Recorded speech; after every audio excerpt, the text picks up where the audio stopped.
저희 컨설팅 받으시는 분들 같은 경우에 한 번에 서류가 통과되는 게 아니고, 네. 기본적으로 여쭤보시는 사항들이 있잖아요. 뭐, 네네. 2층에 노래방이 있다든지, 네. 그런 건 네. 어떤 건가요? 유해시설인가요? 이게 금액이 음, 올라가는 음. 요인인가요? 네, 그랬었는데 음, 예전에는 그랬어요. 음, 근데 요새 고객님들한테는 음, 제가 그거를 많이 안 물어볼 거예요. 음, 그러니까 예전에는 작년까지만 해도 음, 몇 층에 뭐가 있는지 음, 이런 것들을 제가 음, 여쭤봤는데 음, 올해부터는 그걸 여쭤보지 않는 이유가 보험사가 음, 그거는 필요 없이 음.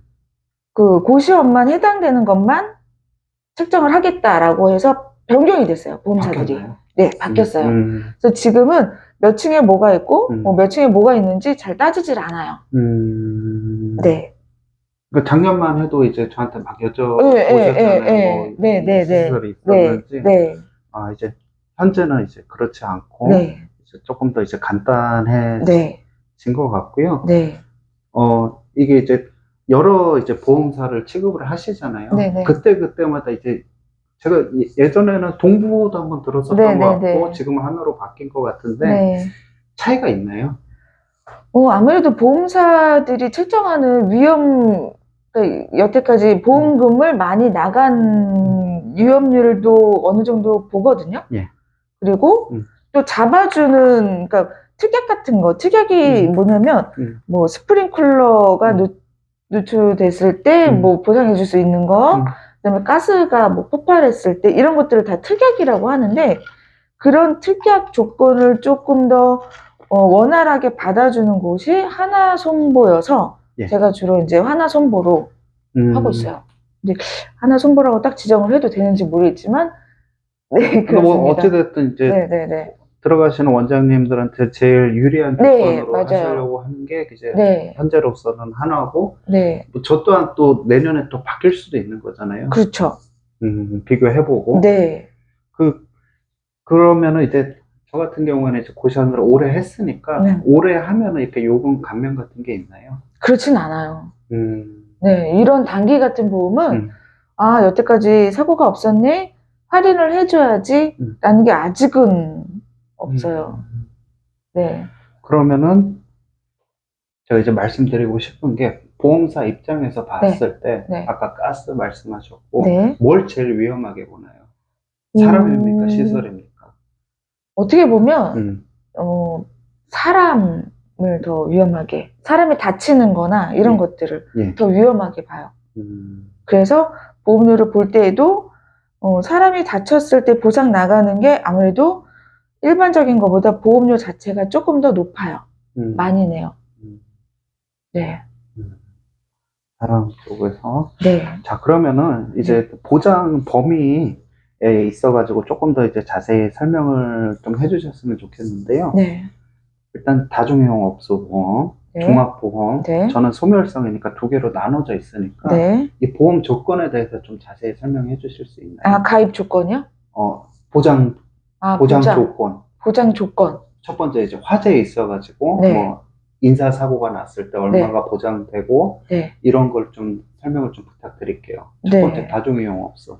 다중이용소. 예, 일단은, 예, 음, 화재가 났을 때 두 가지로 나뉘거든요. 음, 한 사람당 음, 사망할 수도 있고, 예, 장애를 입을 수도 있고, 그냥 조금만 다쳤을 수도 있고, 이랬을 때 가입 금액을 정하실 수는 있는데, 그 가입 금액을 어떻게 크게 하느냐에 따라서 보험료 자체가 좀 틀려지긴 하거든요. 음, 그래서 요거는, 딱 뭐라고 말씀드리기가 뭐하고, 그러니까, 고객님들이 어느 정도 선을 저한테 알려주시는 게 맞아요.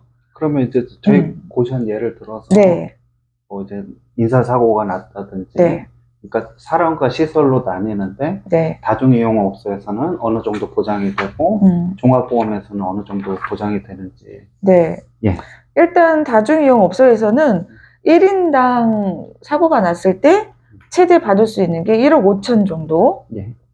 책정을 하고, 그다음에 한 사고당 10억 정도로 가입을 해드려요. 그게 뭐죠? 그러니까 대물, 음. 사람이 다칠 수도 있고, 음. 그 다음에 화재가 났을 때에는 건물이 무너지거나 손상이 가거나 옆집에 피해가 갈 수도 있잖아요. 그쵸? 그러면 옆집에 뭐 옆 건물에 피해가 갔다라고 하면 그거는 대물 사고거든요. 예. 그래서 그 대물도 보상을 해줘야 돼요. 그게 대물 사고고, 그 건물 안에서 사람이 다치거나 사망을 할 수도 있는 거잖아요. 예. 그랬을 때 보장해주는 게 대인 사고거든요. 예. 그래서 대인으로 사고했을 경우에는 1인당 최대를 1억 5천 정도 잡아놨어요. 다중이용업소는 네. 시설은 그리고 나서 예. 종합보험의 시설이거든요. 시설 소유 보상은 뭐냐면 사람이 거기서 뭐 다치거나 했을 때 예. 뭐 발생할 수 있는 그 위험을 보상해 주는 건데 종합보험에서의 시설 소유 그 보상은 1인당 그냥 1억 정도만 해놨어요. 사망할 수도 있고 후유장애가 올 수도 있고 1인당인가요? 네, 1인당 1인당 1억인데 얘는 무조건 다쳤다고 1억을 주는 게 아니라 크게 사망했을 경우 1억인 거고, 그 다음에 후유장애가 오는 거는 그 몇 프로에 따라서 이제 책정이 조금씩 틀려져요. 그러니까 최대 1억까지. 그리고 한 사고당 잡아놓기는 한 20억으로 잡아놓은 거예요. 그러면은 지금 뭐냐면은 한 사고가 났을 때 20명 뭐 10명이 될 수도 있고 20명이 될 수 있고 30명이 될 수 있잖아요. 그랬을 때 일단은 20억으로 잡아놓는다는 거. 그리고 한 사고당 대물, 물건 같은 것도 일단 2억으로 잡아놨어요. 네. 다중이용업소에서도 대인이랑 대물은 다 포함이 된 거죠. 그렇죠. 여기서 대인은 1억 5천, 네. 그 다음에 대물은 10억까지, 네. 그 다음에 종합보험에서는 1인당 1억, 예. 그 다음에 대물은 2억까지. 근데 왜 이렇게 금액이 차이가 나냐면요. 예. 다중이용업소의 이 배상은 화재가 났을 때예요. 그리고 이 종합보험의 시설 소유는 화재가 아니라 사람이 그냥 뭔가 물건이 떨어져서 다치거나 아니면은 바닥에 뭔가 있어서 크게 다치거나 그리고 물건이 뭔가 물건을 파손했거나 이런 경우에 이 물건이기 때문에 아무래도 가입 금액이 틀리죠. 그러면 화재가 났을 때 네. 양쪽에서 다 나오는 건가요?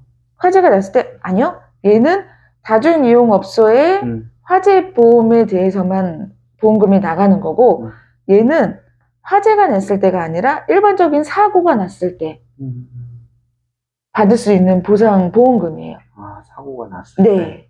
그럼 꼭 두 개 다 가입해야 되나요? 그렇죠. 왜냐면 법적으로?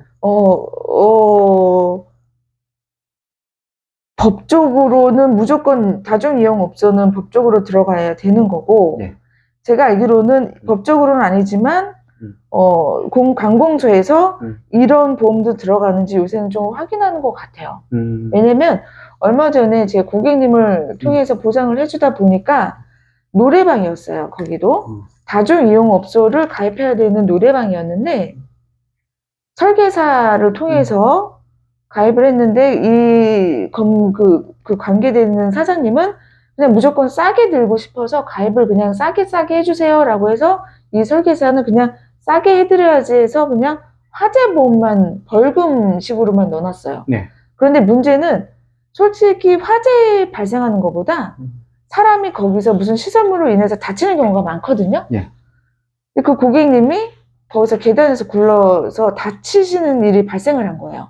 그러면 그 노래방 사장님이 이렇게 시설 종합보험에 시설 소유 배상 책임이라는 게 들어가 있었다라고 하면 충분히 보상이 나갔을 텐데 이거를 가입을 안 해놓으신 거예요. 그래서 문제가 되는 경우가 지금 발생을 했거든요. 그래서 제가 볼 때는 무조건 가입을 하시는 게 맞아요. 네. 그리고 이제 아까 그 도면 같은 거 있잖아요. 네네. 뭐 꼭 있어야 되는 시설, 뭐 아까 방화벽 말씀하셨는데 그건 네네. 어떤 거죠? 그런 거는? 아, 그런 거는 요새는 설계를 할 때 보험사에서 이렇게 단기적인 보험은 전문적인 설계사가 보험사에 다 있어요. 예. 그래서 그분들이 다 등기부등본을 다 볼 수가 있어요. 주소랑 주면 그러면 그 건물이 어떻게 되어 있는지 자재가 뭐 목조인지 그냥 시멘 뭐 이렇게 콘크리트나 이런 거인지 벽재인지 이런 거를 다 볼 수가 있거든요. 그리고 거기에 웬만한 거는 뭐 몇 층에 뭐가 들어가 있는지는 다 볼 수가 있기 때문에 굳이 도면을 필요로 하지는 않고 대신에 구두상으로 방화벽이 있는지 예. 그런 것만 물어봐요. 구두상으로. 구두상으로. 네. 그리고 스프링클러는 되어 있는지 제가 물어보는 이유는 혹시라도 누수가 됐을 때 사고가 났을 때 배상을 해야 되기 때문에 그런 것도 구두상으로만 여쭤봐요. 아, 그래서 좋은 말씀 해주셨는데, 네. 그 종합보험에 있어가지고, 네. 이거는 이제 꼭 화재에는 해당이 안 되는 거라고 말씀을 하셨잖아요. 네. 요번 여름에 이제 고시원 누수가 많았는데, 네. 그런 부분에 있어서도 이제 보장을 받을 수 있는지. 그렇죠. 그래서 여기에다가 넣어야 되는데, 아, 그리고 제가 한 가지 놓친 게 있는데, 급배수 누수 사고가 있어요. 급배수 누수. 네. 요새는 아무래도 이제 건물들이 많이 노후되다 보면, 겨울도 한국은 막 추운 겨울도 있고, 무슨 한 여름도 있고 이러다 보니까, 급배수 그 관이 약간 터져가지고, 사고가 나는 경우도 빈번히 발생을 하는데, 대신에 이거는 무조건 다 가입할 수 있는 거는 아니고요. 예. 건물 노화에 따라서, 그 다음에 그 건물에 사고가 있었는지 유무에 따라서 가입이 가능할 수도 있고, 가입이 불가능할 수도 있어요. 네, 그래서 웬만하면 20년 이상 되면 거의 가입이 안 된다고는 보셔야 돼요. 건물 자체가 20년 노후화된 네. 건물 같은 네. 경우에는 네. 그것도 이제 좀 요건이 이제 조금 있네. 네. 그리고 혹시라도 뭐 얼마 안 된 건물인데 그런 사고가 있어서 다른 뭐 건물에 있는 사람이 다른 층에 있는 사람이 혹시라도 보험금을 탄 경우가 있다라고 하면 그때도 가입의 제한이 조금 제약이 잡힐 수도 있어요. 자, 그러면은 네. 뭐 저 아는 형님이 고시원을 하시는데, 네. 막 고시원으로 뭐 고시원에서 불이 났을 때 네. 옆에 뭐 노래방이라든지 네네네. 밑에 당구장한테 네네. 피해를 줬다. 네. 거기에 있어서도 보험이 청구가 가능한 겁니까? 그렇죠. 그게 화재보험 중요성이 그거예요. 일단은 화재가 나면 원인을 또 파악을 해요. 그래서 우리 쪽에 잘못이다라고 하면 벌금이 또 발생할 수도 있거든요. 네. 근데 이 벌금도 중요하겠지만 그 불로 인해서 밑에나 위층이나 옆 건물이나 이렇게 번져서 피해를 줬다라고 했을 때 이 화재비 다중이용업소 여기서 대물보험에서 대물 보상해서 나가는 거예요. 건물은. 그리고 밑에 층에 뭐 당구장에 피해를 줬다? 그럼 거기도 복구를 해줘야 되잖아요. 그래서 여기 대물에서 나가는 거예요. 보상이. 그러면은 다음 편에서 이제 또 이제 적립성을 들어야 되는지 소멸성을 들어야 되는지, 그리고 만약에 보험을 청구를 해야 된다 이런 네. 상황에 있어서는 어떤 절차를 거쳐야 되는지에 대해서 또 설명을 드리도록 하겠습니다. 네.